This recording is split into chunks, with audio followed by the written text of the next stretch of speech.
Peut-on être convaincu d'avoir tué quelqu'un sans jamais avoir commis de meurtre? Peut-on avouer un crime qui n'a jamais existé simplement parce qu'on vous l'a répété assez longtemps? L'histoire que je vais vous raconter aujourd'hui dépasse la fiction, et pourtant chaque mot est vrai. Elle nous emmène en 1990, aux États-Unis. Un homme est interrogé pendant 17 heures consécutives. 17 heures sans dormir, sans avocat, soumis à une pression psychologique constante et écrasante. À l'aube, épuisé, brisé, il finit par avouer. Il avoue le meurtre de son propre père. Un seul énorme problème. Son père est bien vivant. Cet homme s'appelle Thomas Perez Jr. et son histoire nous force à nous poser une question terrifiante. Jusqu'où peut-on manipuler l'esprit humain? Tout commence par une situation que beaucoup de familles ont déjà vécue. L'inquiétude. Le père de Thomas Perez Jr., un homme âgé, ne donne plus de nouvelles. Les appels tombent dans le vide, personne ne répond. Sa voiture a disparu de son allée habituelle.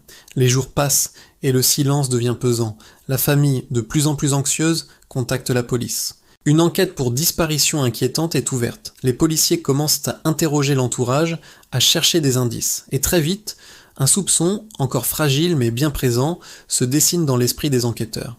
Les disparitions sont rarement accidentelles. Souvent, la clé se trouve dans le cercle proche. C'est pourquoi ils décident de convoquer le fils, Thomas. Pour eux, c'est une étape de routine. Mais pour Thomas, c'est le début d'une descente aux enfers. Il faut bien comprendre qui est Thomas Perez Jr. à ce moment-là. C'est un homme tout à fait ordinaire. Il n'a aucun antécédent judiciaire, pas le moindre casier. Rien dans son passé ne suggère un profil violent ou manipulateur.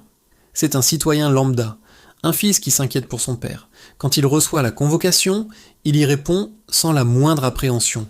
Il pense logiquement qu'il va simplement aider les enquêteurs, répondre à quelques questions pour faire avancer les recherches. Il est loin, très loin, de s'imaginer qu'il ne ressortira pas de ce commissariat avant d'avoir avoué un meurtre.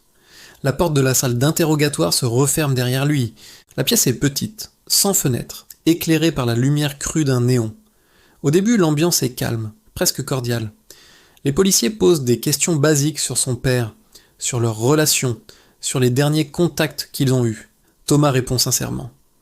Mais les heures s'égrènent. 1 heure, 2 heures, 5 heures. Le ton change progressivement. Les questions deviennent plus insistantes, plus accusatrices. Les mêmes interrogations reviennent en boucle, encore et encore, martelées sans relâche. Où étiez-vous mardi soir? Êtes-vous sûr? Vraiment sûr? Thomas est maintenu éveillé, privé de tout repère temporel. La fatigue commence à s'installer, brouillant ses pensées. Les enquêteurs jouent avec ses nerfs. Ils affirment avoir des preuves accablantes contre lui, des éléments qu'ils ne lui montrent jamais. On sait ce que tu as fait, Thomas. On a des témoins. Ils ne lui demandent de plus ce qui s'est passé. Ils lui expliquent leur propre scénario. Un scénario dans lequel il est le coupable. Et puis, ils commencent à distiller une idée, une petite phrase qui va tout faire basculer, une suggestion insidieuse qui va s'ancrer dans son esprit fatigué. Tu as fait quelque chose, mais tu l'as oublié. Le choc a été trop grand. Ta mémoire l'a effacé. Après 10, 12 heures d'interrogatoire sans interruption, l'esprit humain atteint ses limites. La privation de sommeil est une forme de torture douce, mais terriblement efficace. Le cerveau de Thomas ne fonctionne plus normalement. Il est épuisé, confus, et c'est là que le doute, ce poison lent, commence à faire son œuvre. Il se met à se questionner lui-même. Et si c'était vrai? Et si j'avais fait quelque chose d'horrible dans un moment de trou noir, sans même m'en souvenir? Les policiers sentent la fissure et s'y engouffrent. Ils alternent la pression et la fausse bienveillance. Ils lui parlent de mémoire refoulée, de choc émotionnel qui peut effacer des souvenirs traumatisants. Ils ne crient pas en permanence. Parfois, leur voix se fait douce, presque rassurante. « Thomas, on sait que tu n'es pas un monstre. Il a dû se passer quelque chose, une dispute qui a mal tourné. Aide-nous à comprendre. Si tu avoues, tout sera plus simple. Tu pourras enfin te soulager. » C'est une manipulation psychologique extrêmement perverse. Il ne lui offre pas une sortie, il lui présente un mensonge comme la seule porte de sortie possible.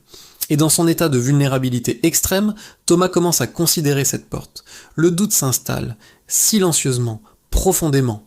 Il ne croit pas encore être coupable, mais il commence à douter de sa propre innocence. Le point de rupture est atteint après 17 heures.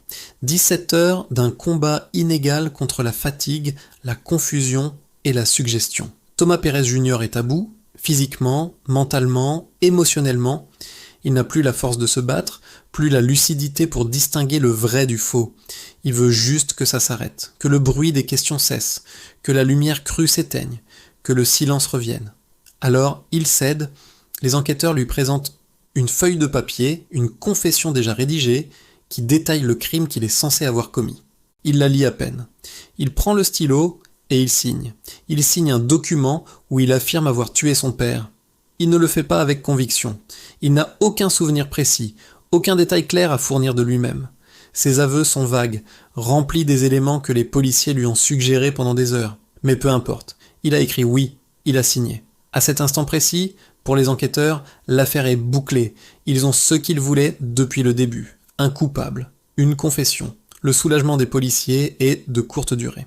Quelques jours à peine après ces aveux spectaculaires, la réalité, absurde et ironique, vient frapper à la porte de l'enquête.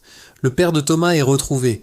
Il est retrouvé sain et sauf, vivant et en parfaite santé. Il n'a jamais été tué, il n'a jamais été agressé, il n'a même jamais été en danger. La vérité est d'une banalité déconcertante. Il était simplement parti de son propre chef sans prévenir personne. Un voyage improvisé, une envie de prendre l'air, loin de tout. L'enquête, bâtie sur un crime imaginaire, s'effondre comme un château de cartes. La confession de Thomas Pérez Jr., obtenue au forceps après 17 heures d'interrogatoire, ne vaut plus rien.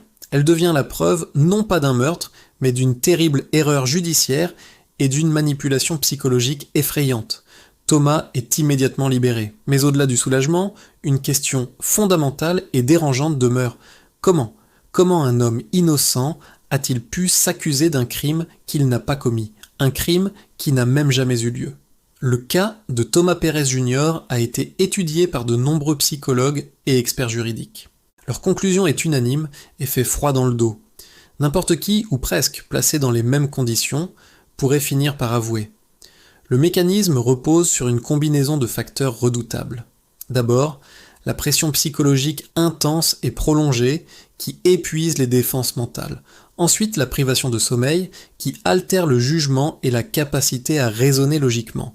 Ajoutez à cela la suggestion répétée.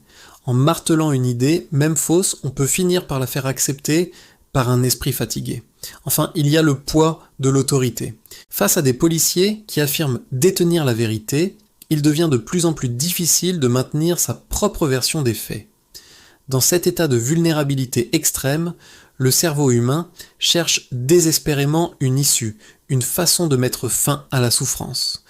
Et si cette issue est d'accepter une fausse réalité, de signer de faux aveux, il peut la choisir. Thomas n'a pas consciemment menti, il n'a pas inventé une histoire pour tromper les policiers, il a simplement cédé à une pression insupportable. Son esprit, pour se protéger, a accepté la fiction qu'on lui présentait comme la seule vérité possible. L'histoire de Thomas Pérez Jr. est glaçante, non pas parce qu'il y a eu un meurtre, mais précisément parce qu'il n'y en a jamais eu. Thomas n'a pas tué son père. Mais pendant plusieurs heures, dans cette petite salle d'interrogatoire, sous la pression et l'épuisement, il a sincèrement cru qu'il aurait pu le faire. Il a douté de ses propres souvenirs, de sa propre intégrité, au point d'endosser la culpabilité d'un acte fantôme. Cette affaire nous oblige à regarder la réalité du système judiciaire avec un œil critique. Elle pose une question profondément dérangeante. Combien de confessions, considérées comme la reine des preuves, ont été obtenues non pas parce que l'accusé disait la vérité, mais simplement parce qu'il était à bout de force? Combien d'aveux ne sont que le reflet de l'épuisement, le produit d'une manipulation psychologique savamment orchestrée? L'histoire de Thomas nous rappelle une vérité terrifiante. Parfois, le plus grand danger n'est pas ce que l'on a fait. C'est ce que les autres peuvent nous convaincre d'avoir fait. Merci d'avoir suivi cette histoire jusqu'au bout. Si ce genre de récit qui questionne notre perception de la justice et de la psychologie humaine vous intéresse, n'hésitez pas à vous abonner à la chaîne et à activer les notifications pour ne rien manquer. À très bientôt pour une nouvelle histoire sans te dans soi.